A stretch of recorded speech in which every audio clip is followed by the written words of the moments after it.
Instagram is a acorn about to become an oak tree. Now is the time to be building your presence on there to get ahead of that curve. Hello and welcome to the first episode in a new podcast series about marketing for restaurants in the digital age. I'll be right back after the episode to fill in any gaps. Okay, hello and welcome to the Restaurant Hustle, the digital marketing podcast for the restaurateur, brought to you by businesshub.com. My name's Evan Thomas. I am the content producer at Business Hub, and with me is Mike Scott, CEO and co-founder of Business Hub. Mike, how are you doing? Very good, thank you. Okay, so today, in this first episode, we want to talk about Instagram. We are going to talk about Instagram. For the restaurant business. I mean, last year, 2015, is very much about, this year has been very much about the year of Facebook advertising and Facebook as a social network. But definitely Instagram is going to be the social network to focus on next year for restaurants alongside their Facebook. The two together are symbiotic and they're also owned by Facebook. Instagram is actually owned by Facebook and therefore in the next 12 months you are going to see it explode. Yeah, as you said, bought by Facebook for $1 billion. Yeah, I mean, Facebook made a major investment in it. I mean, the thing that originally made Instagram popular was they were the first photo sharing service. At that point, they were only sharing photos to use these cool filters, and ultimately they made your pictures look better, and that's what it really came down to. They then included video sharing in and basically created a social network within Instagram itself. But actually part of the reason it also took off was they allowed you to then share those lovely photos that looked better on other networks like Facebook, Twitter, Tumblr and Flickr. So Facebook kind of grabbed hold of them and purchased them because Facebook could see how you could leverage Instagram for business in terms of their paid platform and in terms of their organic reach as well. I mean, to marketers like us, it sometimes feels like these things have been around forever, but it is relatively new in terms of what you can do with it from a marketing point of view. There are some restrictions that you won't find on other social networks in terms of copying links and those sorts of things. But as you said, brands have really taken on Instagram in quite a big way, so there's some huge names all doing a lot of marketing through. Yeah, some Instagram. Of the big brands, I would say, a lot of smaller non-chain restaurants are yet to leverage it, and Instagram is a acorn about to become an oak tree. Now is the time to be building your presence on there to get ahead of that curve. At the moment, through advertising, that's generating about 600 million. For Facebook each year in advertising, they are estimating that to rise to just under 3 billion in the next couple of years. So what that really says to a restaurant is now's the time to use Instagram because effectively it's a cheap mechanism to speak to potential customers and your existing customers.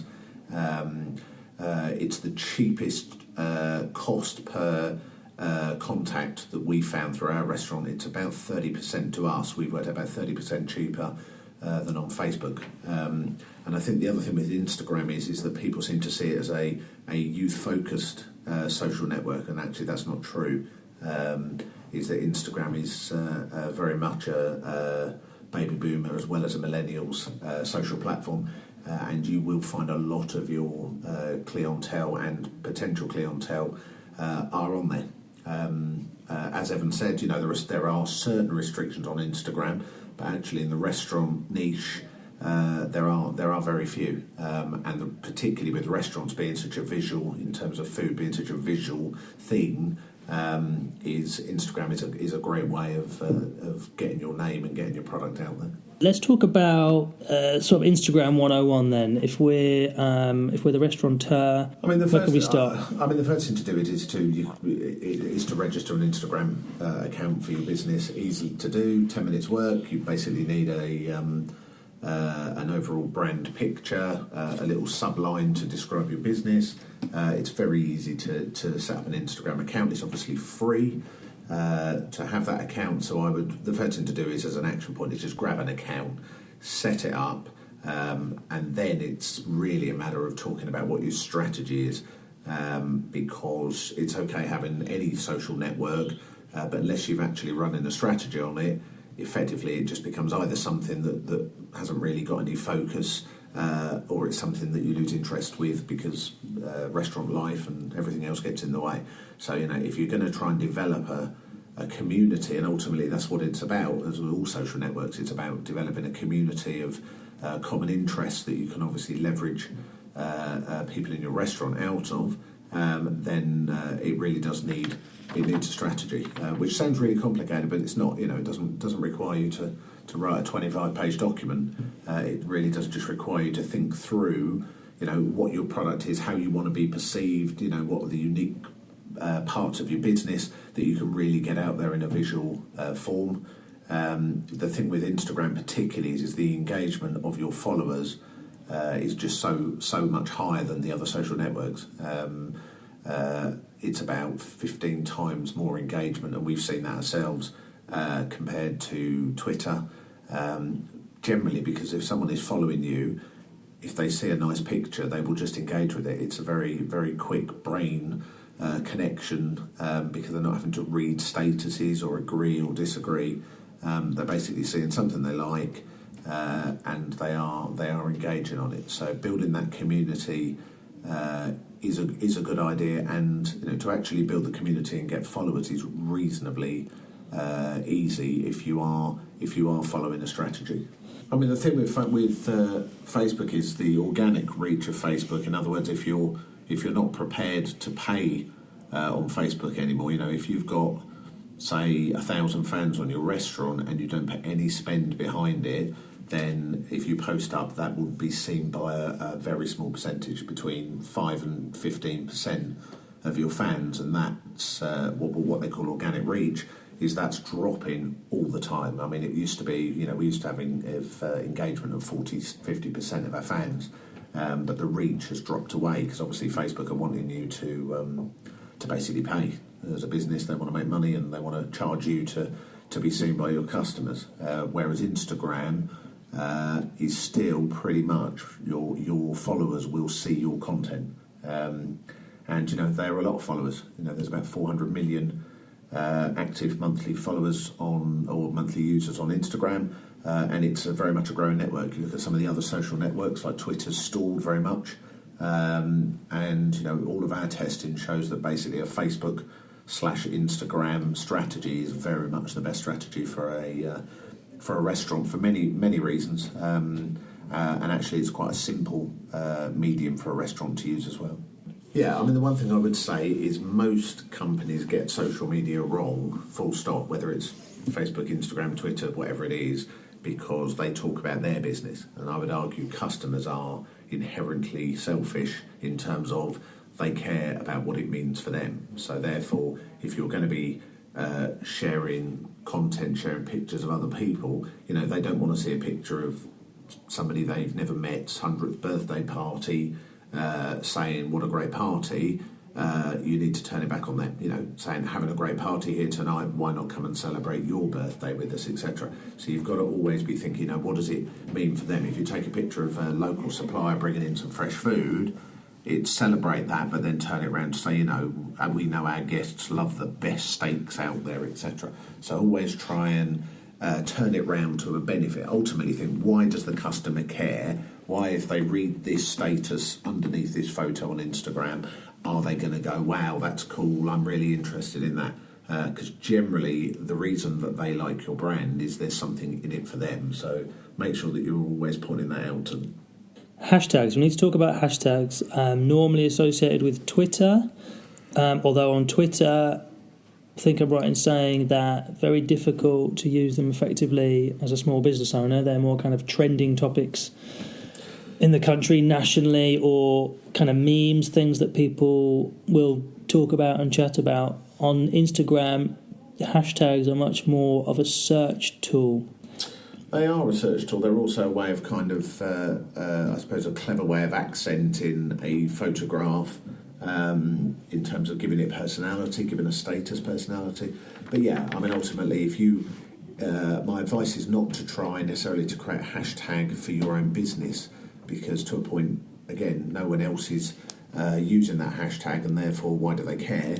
But certainly, for example, if in your town there is an event on as a town, there might be a festival or something like that, is look out for other hashtags that are consistent with your brand and aligned to your brand, and then try and jump on them. At the same point, there is no point in trying to jump on national, large hashtags, because ultimately, you're trying to create a community of prospective diners. So therefore, trying to pick up a load of followers who are in a completely different city or country, even on the back of a hashtag, isn't really it's a vanity metric. You might have 5,000 Instagram followers, but if only 200 of them live within 50 miles of your restaurant, you're just going to be talking to people that are never going to actually come and dine in your restaurant. So by all means, use hashtags, but just think through again, why are you using them? What's the benefit? What are you actually going to get out of it? As opposed to just filling a screen full of hashtags because you think that's what you should do. Do you think, for example, a scenario where if I'm owner of the Fake Duck, fake restaurant that we use sometimes as an example, and I've got customers coming in to eat, and I have hashtag Fake Duck on my photos, is that useful? If I use it myself as the business owner, and I also suggest that customers use it, and it just sort of ties together all those photos, all those Instagrams of our restaurant? Yes, if you can get enough of a community, because ultimately that's what this is about, is creating a community. So, I always say in restaurant social advertising, and some restaurants do it now, but, definitely I would use in restaurant hashtags and invite people to check in on Facebook particularly, or even check in on Instagram, or certainly location hooker posting. But again, celebrate that and encourage it. If you're going to have some in-restaurant advertising, say to people, publish up your evening with us with hashtag Fake Duck and win a month, being with a chance of winning a monthly meal for two or something like that. Give them an incentive with a positive spin for going on social networks. Saying that, if you're going to do it, you've then got to deliver on that. So, you need to be searching, looking for people that are in your restaurant on social networks, connecting with them, thanking them, and the things kind of spin together. Because what you really want is to create a community. This is what this is all about. This isn't just you shouting at a crowd. You want the crowd to basically shout back. You've got to make sure that it's location specific. Because if you hashtag baby showers, you really don't want someone in a foreign country connecting up and start. It just offers no value at all. It's just a vanity metric. And actually, when you end up if you end up moving into paid advertising on Instagram, which is a good opportunity next year, is you don't want to be spending money talking to your followers when there's no way they can be a prospective customer. So if it was my advice is work with hashtags, but don't try and be clever with them. Don't try and don't use them as trying to just create hundreds of followers so you can tell people how many followers you've got. You're much better off having 500 followers who actually are regular diners who love your brand than having 5,000 people, because ultimately a follower is worth nothing until they actually come in the restaurant and buy something. So you want to be targeted. Yeah, very much so. I mean, ultimately, followers, same with fans on Facebook, is a vanity metric. It doesn't actually mean anything. There's a little bit of social proof, for sure. If someone goes on Facebook and looks at your restaurant and you've got, 5,000 fans, they're going to think, well, at least it's an established brand. There's some trust there. There's some trust and social proof from it. But in reality, if you're going to try and leverage people into becoming diners in your restaurant, you're much better off knowing that your community is actually, the majority of them can actually appear in your restaurant and eat something. Some sites are suggesting that the more hashtags you use, the more visibility you'll get, and you can use up to 30. But I understand what you've said there, so that's probably true. But what you're saying is you might get the visibility, but you're not going to get it from the people that you need it from, which is localised customer base. Yeah, I mean, ultimately, the best, the best leads to come in your restaurant are obviously people that have been before and enjoyed the experience. The second best are their friends. And ultimately, what you want to be doing is getting diners in your restaurant to like your brand and then to be liking your content. And then by default, same as it is with Facebook, their friends will see that they're liking your content. They'll see that their friend is a fan of your brand, and therefore they're immediately warming up to what your brand is and what you can offer them. Using hashtags to connect up to streams, I just would not recommend it. So you'll end up doing more work there and spending more time that you haven't got. Well, you'll end up building a community that doesn't exist. It's not a real community. You want to know that when you'll go on and post up if you come up with a wonderful new main course and you post it up with you must come and try this new New York strip steak or whatever dish it happens to be, is that actually you've got people in the local area to your restaurant. Ultimately, we're bricks and mortar. As restaurateurs, we can't up sticks and move to where our Facebook fans and our Instagram fans are. So therefore, you want to build a community where actually you've got people in the local area to your restaurant. Ultimately, we're bricks and mortar. As restaurateurs, we can't up sticks and move to where our Facebook fans and our Instagram fans are. So therefore, you want to build a community where they're close to you. Now on Instagram, in terms of links, URLs, you've got one place where you can put a link, which is in your bio. So in your about kind of section in your profile, you can put one link. You'll see a lot of people normally put their website, their homepage in there. You can't put any links in a picture like you can on Pinterest. You can't put links in your comments like you can on Facebook. Would you recommend that people are putting the homepage on there? What ideas have you got? I mean, it depends. You can.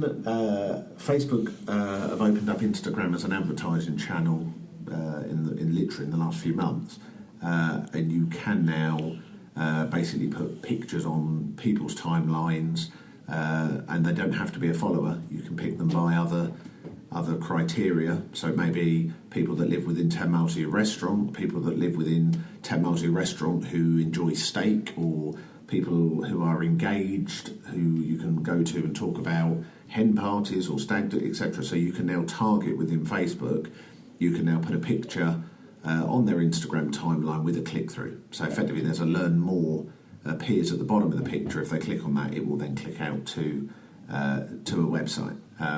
So, for example, if you were to have a section of your website with, let's say, Christmas parties, you could do some Instagram picture advertising that would say, make sure you come and celebrate with us this Christmas, and they would click on the Learn More and basically be taken to the website. So it's a real opportunity. It's a very cheap way of contacting existing customers and possible new leads in your area. And with the Facebook advertising being so powerful now in terms of granularity, the fact that once you've decided what your target market is, pretty much Facebook allows you to select that market. I would argue laser target those people, and then push it out on Instagram. We've been doing a large campaign for Christmas on Instagram. And have found it to be very, very a very good marketing strategy. Lots of click-throughs to websites, very low-cost clicks, and not many people are doing it. So that's what I'm saying. Next year is all about leveraging the fact that it's still quite a new thing to do, and it actually isn't that difficult. Ultimately, it just requires a little bit of effort. So. Okay, so Mike, Instagram also has a location kind of tagging feature. Tell us a bit more about that. What is it? How can we use that effectively in restaurant marketing? Okay, basically, Instagram as a whole has what's called a photo map. So anybody who uploads a picture to Instagram that isn't private, in other words, they've not restricted the privacy, and tags it, that appears literally on a map, so anybody can have a look at it. So you should always, if you're posting content, tag the location at your restaurant.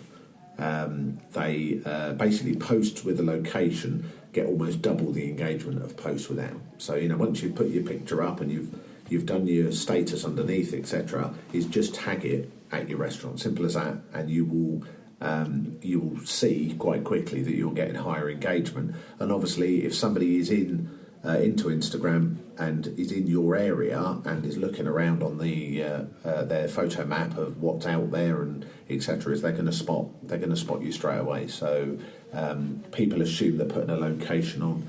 Certainly I wouldn't recommend doing it from home on a personal Facebook or something like that, because you not necessarily want everyone to know where you live. But if you are a bricks and mortar restaurant, pretty much you want people to know where you are. So definitely use their Instagram's location feature. It's a good call to action.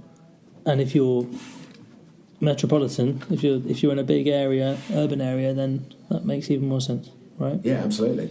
People are always looking out there. If you're in a strange town nowadays looking for something to eat, generally you will go straight to the social networks, TripAdvisor included in that, to basically find out what's going on and where's the place to be. So.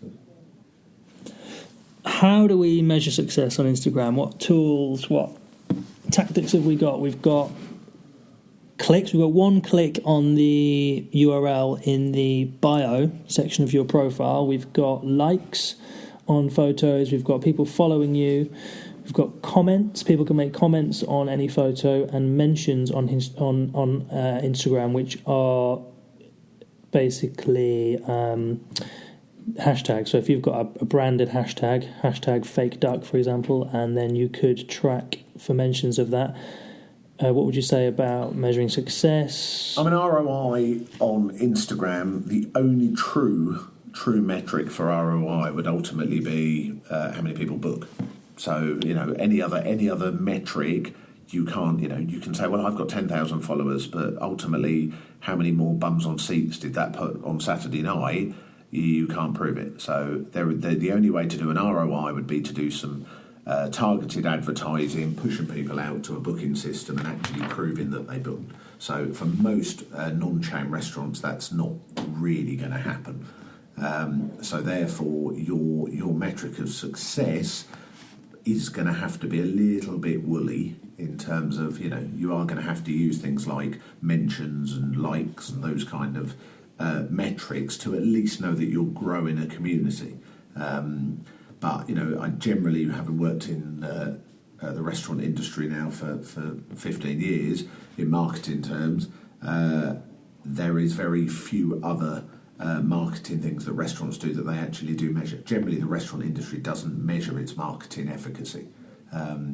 Most restaurants will advertise through local newspapers, the radio, door drops, billboards, those kind of things, and I can count on one hand the amount of restaurants when I've spoken to are literally measuring an exact return on all of those mediums. The one nice thing with Instagram or the social networks is that it's effectively free, although your time isn't, so never forget that. Or if you're going to put spend behind things, you still get a feel for the efficacy of it. If you want to get a message out there, if I say to you did a boost of, you did a campaign with £50 and it was seen by 100,000 people in a 20-mile radius of your restaurant, you've got to make your own judgment, comparing that to, say, a newspaper advert that you maybe paid £200, £300, £400 for, with a readership of 30,000, of which most of those didn't read your advert. So, well, you'll never know if they did or not. Yeah, because there's no way of really proving a return. I know we can. You can talk about things like track telephone numbers in newspaper adverts, and there are ways and means of tracking, but generally your average restaurant just hasn't got the time or the resource to track it. So therefore, it is a bit of a best efforts way of marketing, which is fine, because the reality is, they've got other things to do. Instagram engagement, engaging our users, our customers. What do we need to think about? Yeah, what the big plus of Instagram, the reason marketeers are excited about it is because it's such an engaging platform. As I said, it's the highest engagement rate platform that there is by a factor. So you can increase your engagement. There's quite a few techniques you can use as a business. For example, you should be liking people's photos. So if someone has tagged location-wise your restaurant, or has picked up on one of your hashtags, or is one of your followers, and you happen to spot that they've been putting up pictures in your restaurant, you should always like them. You can literally click on the little heart to say you like the photo. if they've said, had a great meal at the restaurant, is thank them. Type a text, say thanks for that, and look forward to seeing you soon, etc.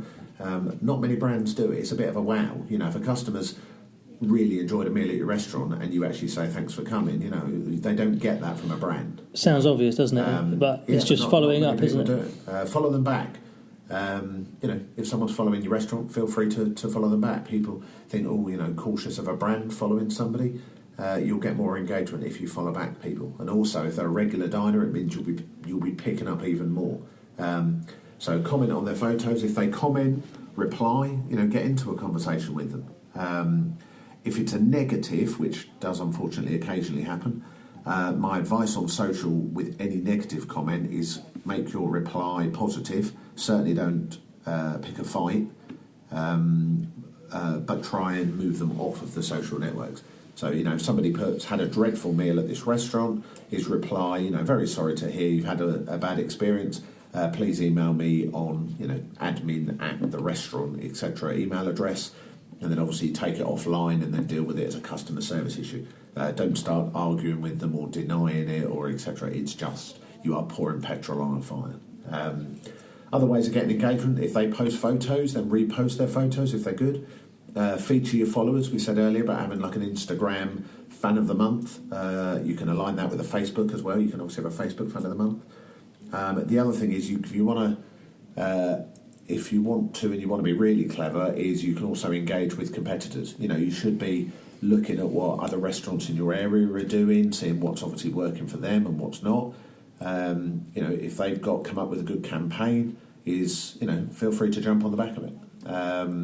That's what it's all about. Now, we've discussed a little bit, touched on the kind of photos, kind of content that you can post to Instagram. Venue is a big one. I think particularly if your restaurant has a special location, maybe it's an old mill, it's got a bit of history, particular time of year, decorations, Christmas tree. I think there's lots you can do indoors and outdoors. I know of a mill with a river running through it. There's obvious, and there's wildlife, there's swans, there's herons.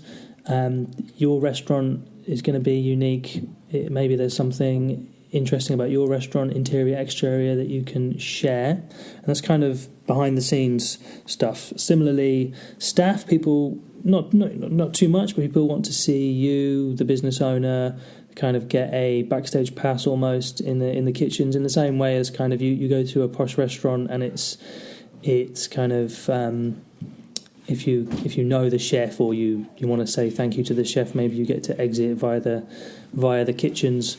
You can sprinkle a little bit of that on your Instagram account by sharing pictures of the kitchen staff, the chef, and the owners. Suppliers, again, more people. I think people identify with other people. They like to see faces. So suppliers, if you've got suppliers bringing you lovely local produce, fresh fish, seafood, colourful vegetables, fruit, amazing meats, cuts of meat, these things would be great on Instagram. Very, very good in photos. Food as you're making it, dishes, popular dishes, new dishes. Maybe you've just launched a new menu. People always want to see the food that you're making, particularly in fine dining. I think it's fairly easy now to put decent quality photos up on Instagram of your favourite dishes, popular meals. Things like desserts, always very popular on Instagram and Facebook, get lots of likes and engagement. Parties, groups of people enjoying themselves in your private dining, the kind of thing maybe that you want to push. You want to encourage large groups to book at the restaurant because you can make more money per head. So people sharing experiences, really. Maybe this idea that you're not just in the business of food, you're in the business of providing an experience, a place where people can celebrate. So what are those opportunities? Who are those groups of people? Maybe they're taking the photos. Maybe you are, or your front of house is taking a quick snap and then sharing that on Instagram. Any loyal customers, any long-term customers, you can sort of share the love, give a little bit back, promote them. It's very friendly. Maybe there's famous people. I've even been in restaurants where people sort of in bands, or they might be in the music industry, or from film or TV. Celebrity as an obvious opportunity to take a photo and stick it on Instagram. I mean, the other thing is you can provide. One thing that does work quite well is inspirational quotes. Work Quotes, really well yeah. on Instagram. They get shared. All I would say is try and keep them within your niche, particularly. Don't go all off on one in terms of coming up with quotes that aren't relevant. But there's some great food quotes. You can Google some great food quotes out there and share those kind of images. You can put your products into content. Try and get people pictures of a nice meal with people in front of it on the table, as opposed to taking a picture of an unrealistic expectation. But something, it doesn't need to look like it does on MasterChef. The reality is most restaurants are delivering traditional good quality fare, as opposed to designer Michelin star stuff. And if it's Michelin star, great, and even more so using Instagram. Other ways of finding content is, when we say about introduce staff members and those kind of things, but spin it back on the customer. So, if you're going to have a picture of one of the chef de parties working on a dish, is turn it around and say, here is Steve, working hard in the kitchen to get your meal out, etc. So make it all about the customer. Promote user generated. If people are putting up good content, then grab a copy of their picture and share it on yours, as long as it's relevant to the customer. Client testimonials. If you get a really good TripAdvisor review, or you get somebody put something really lovely, share that. But again, make sure you thank the person for it. Don't just share it and go, wow, look at us. It's all about lovely that Steve enjoyed his meal. Hopefully next time you join us, those kind of turn it back on. Sharing facts. People love facts. People love figures. If you've cooked 300 metres of spaghetti this evening, and those kind of things, people generally are interested in facts. And also your local community. If there is other things going on in and around your restaurant in the community, is make sure that you are embracing and sharing that. Generally, restaurants do tend to get involved in their local community. So, make sure that you are embracing and being seen. The one thing about a non-chain restaurant is you can be different. Don't become corporate. Don't become a like everybody else, where you are trying to be perfect in everything you do. It is okay to put your personality, and every good restaurant should have its own personality, its own tone, its uniqueness, and really that's what your diners are going to want to see, because they've been there and experienced it, and ultimately the people that haven't been to your restaurant need to understand that. I saw a really interesting example of restaurants crowdsourcing a menu. So they'd encourage customers to take Instagram photos of food with a hashtag, and therefore you could search for this hashtag, and effectively you would then have all of your menu items in one place, which I thought was pretty interesting. Yeah, I actually worked with a brand a couple of years ago who did that. Basically, they had a monthly recipe competition where effectively they invited their community to create a recipe, of which they then picked at the end of the month. They invited the winner to come in and have that recipe, and invited the community to also obviously come in and try it. And basically, if it was a dish that was then successful, it became a regular dish. So therefore, they were getting the community to give them advice on what they wanted, and actually ended up creating a following online of people coming up with the ideas, wanting to see what the result was, and also it allowed them to, always be keeping their menu fresh, by allowing the community to decide within reason. Ultimately it's got to fit with your brand, and you've got to have, it's okay everybody coming back saying we want lobster and fillet steak for $5. It has to be something that's deliverable by you. But again, it's a really nice way of saying, this month's dish was recommended by so-and-so, come up with your ideas for next month. It's a conversation, isn't it? So. Yeah, having an Instagram follower of the month, picking one of your Instagram followers and celebrating them and saying thank you for being a follower, come and have a meal on us. Ultimately, if it's a quiet night in the restaurant, embrace your community by inviting them to come, for free. One a month. Ultimately, if you give away a table of two on a quiet night, the real cost really isn't that high. But if you're seen to be different and generous and lovely and all of those things, you'll get it back in absolute spades. So. How about restaurants have late cancellations? So late cancellations a problem. How about putting out something on Instagram? You might do the same on Twitter or Facebook that says we've had a cancellation. It could be something that you might cycle it. I don't know, maybe you don't want to repeat it too much if it's the same thing, but you might be saying, give us a call, we've had a cancellation, and maybe you've got some exclusivity, so you only get access to these if you follow us on Instagram. Yeah, social networks are always sales channels. People say, you can't sell on them. Of course you do, that's what you're doing. But what you're doing is you're selling by not selling. So effectively, it should always, your content, 80% at least of your content shouldn't have a come this Wednesday for half price smell to it, because ultimately people will get turned off quite quickly on that. I tend to, from experience, you're better off offering value than you are discount. We live in a Groupon culture. Once somebody's been and tried your restaurant for half the cost, generally they don't come back, or if they do, they want half the cost again. So if you are going to try and use social as a sales channel and really, come tonight, my advice is offer value. So if you're going to do it, I put something like, to all of our Instagram followers, come this Saturday night, or whenever, come this quiet night, come this Wednesday night, mention you're an Instagram follower, and there's a half a bottle of wine in it for you or something. So add value as opposed to offer discount. I just want to go back to the user-generated content. So customers coming in, taking photos themselves of the restaurant, of the food, of the venue, of the staff. What are your thoughts on that? I would say it should be encouraged, but some people are fearful of that.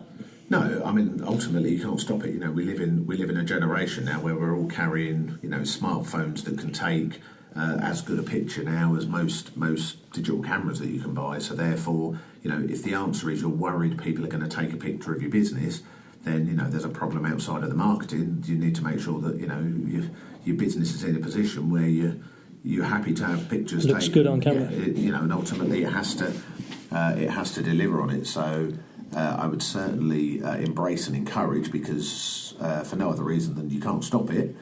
People are going to do it anyway.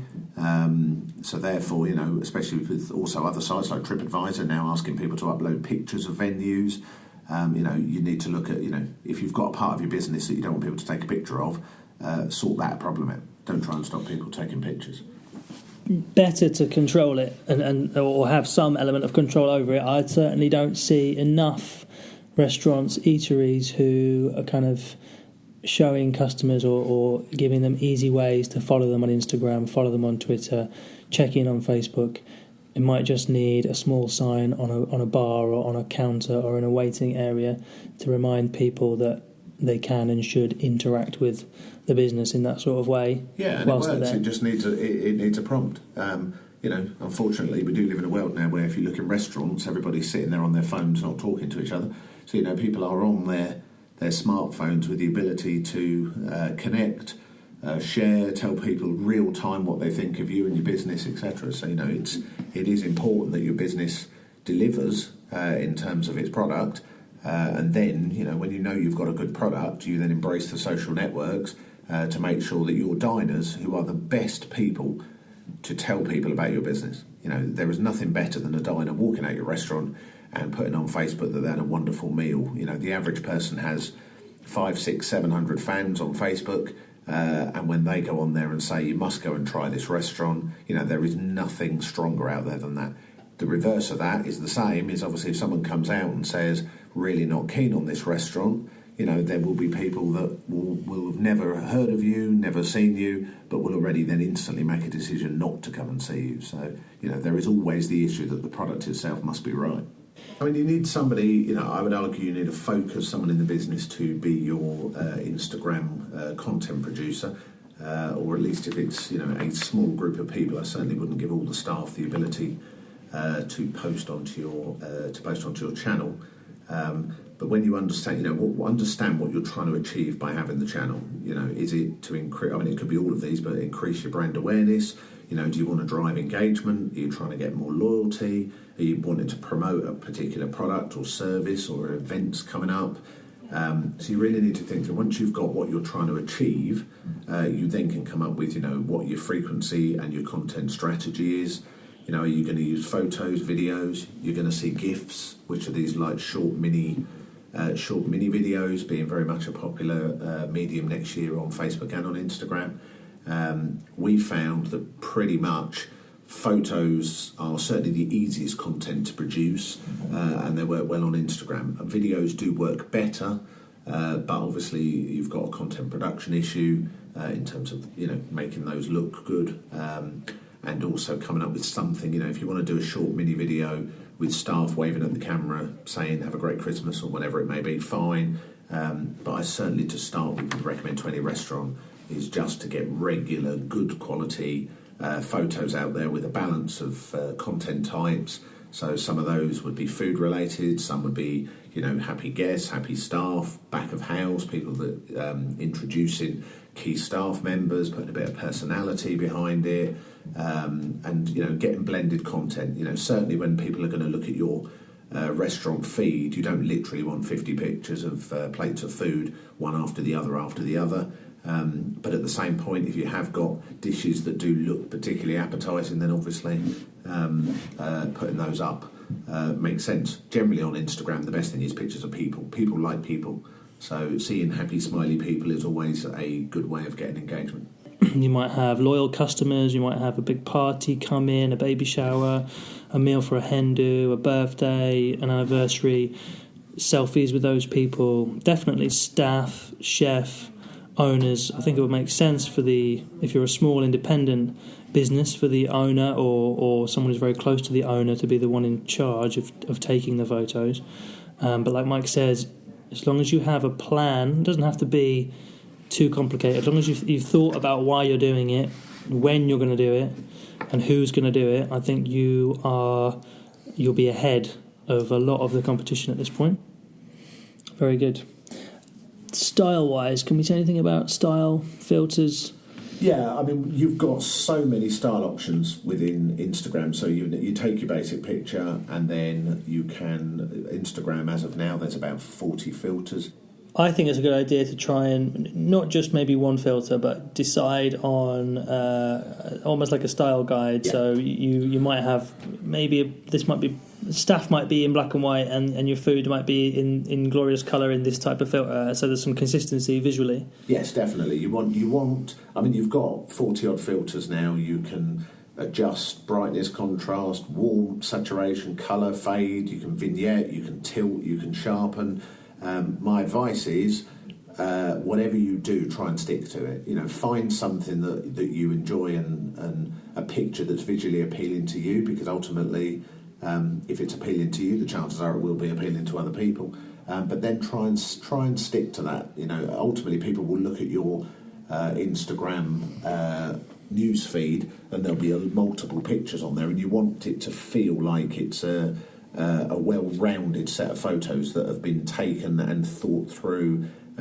So therefore, as much as it's addictive to just keep throwing different filters on, this is the fun part, isn't it, in many ways? It is the fun. It's what's built Instagram. But, I wouldn't recommend, having a black and white photo with a really dark vignette on it, and then the next photo you've blown the colours out with a Lomo effect on it. It just starts to look a bit jarring. Random. So I would think, what is my brand look? Whatever you're happy with. So you've got brand look. You then want to make sure that your original image needs to be a good picture. Take the time to think through the photo, compose it well, make sure you've not got, a bin in the background or someone walking past, etc. Think through and think, right, composure, get a good photo first.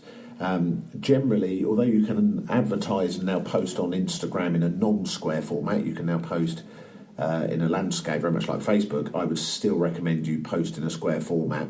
But again, when taking a picture, have that in mind. Think about, you're taking a square, so, are you going to crop in tight on somebody?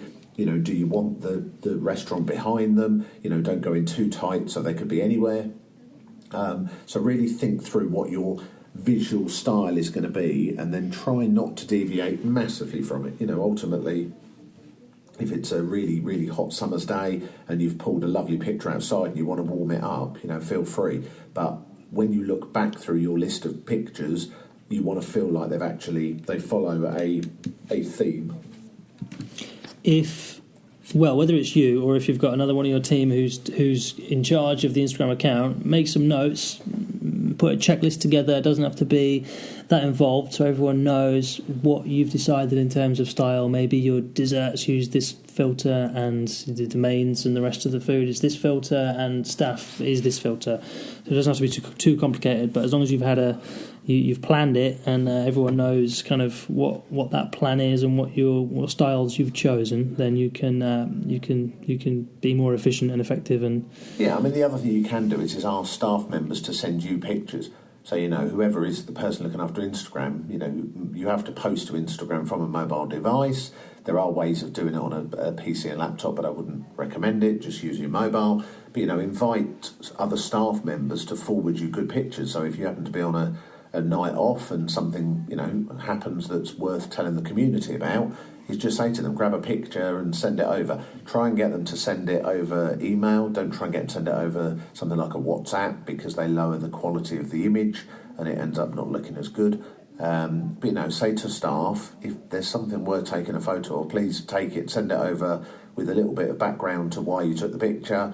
It may well be you can create that content through everybody in the restaurant, but try and focus it through one person, because then you get consistency. And ultimately, one of the big do's of Instagram is to be consistent in terms of content, and also in terms of things like post often. Try and find the best times to post for your restaurant, and there's an element of trial and error around that. So you schedule it.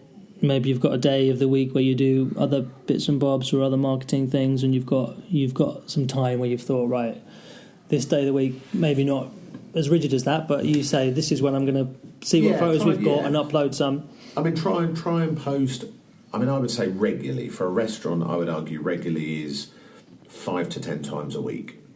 But again, don't post 10 times on a Monday morning and not for the rest of the week. Try and drip it throughout the week. There are services out there that help you with scheduling Instagrams, but to be fair, you need to just be thinking, I haven't posted recently, I've got some good content on my phone. Feel free to have 5 or 10 images stocked up on your phone, so when you think, right, I need to be posting, you've got content ready. And be thinking forward. What do you want to start promoting? We're obviously in the festive period now, but it's straight as you're moving into January, mid-January. Immediately Valentine's springs to mind. Obviously, a good business for most restaurants. Is start talking about Valentine's. But don't start going, have you booked your Valentine's with us yet? It may be that you take a picture of too salesy. Yeah, maybe a picture of a couple of chefs together with a notepad and a post just saying, our head chef is already starting designing the Valentine's menu. That's done the same thing. It's reminded them that you do a Valentine's meal, but it hasn't gone punch you in the face. Do you want to book a Valentine's meal out? So. Yeah, I see a lot of that. People will put something out and say, "Why not come and give us a call?" or "Why not book a table?" It's very cheesy, isn't it? It has a limited effect on it, but I just think this is all about being subtle. It's about a community, and the one thing a community doesn't want is a hard sell to it, and there's no reason to, ultimately. And we made a distinction there between using Instagram kind of live, so you could pull up the app and you could take photos with it and upload them to Instagram straight away, or you can be taking. So what we're suggesting there is that you take a whole bunch of photos on one or more smartphones, you gather them together, and then at your convenience you go into the app, you then draw from your gallery where you've got your photos stored, and then you can post them at will.